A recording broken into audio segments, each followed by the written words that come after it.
That's what my mother did. Alone with 6 children, she had to lead out. Bet you never see Abraham in this light before. The Bible says, so Abraham said to Sarah, indeed your maid is in your hand. Do to her as you please. And when Sarah dealt harshly with her, she fled from her presence. Verse 7, now the angel of the Lord found her by a spring of water in the wilderness, by the spring on the way to shore. And he said, Hagar, Sarah's maid, where have you come from, and where are you going? She said, I am fleeing from the presence of my mistress Sarah. And so Hagar was, presumably, she was heading back to Egypt, back to mama.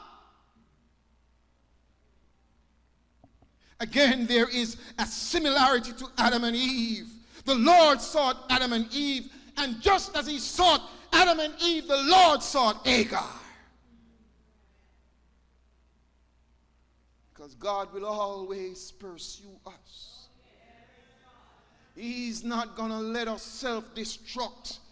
And if there's anything that God can do to save us, God will do it.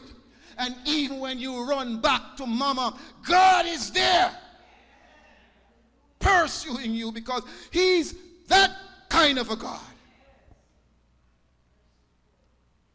So God pursued her. And just as you read the chapter, in the whole chapter, neither Abraham or Sarah referred to Hagar by her name, but God called her by name.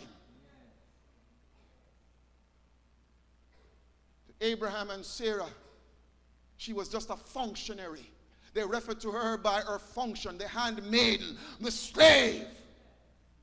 But to God, she's, even though she might be a nobody in the household of Abraham, but to God she was a somebody. And God called her by her name, Hagar.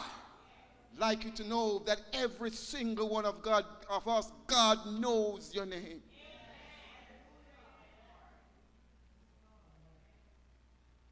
Are you following me?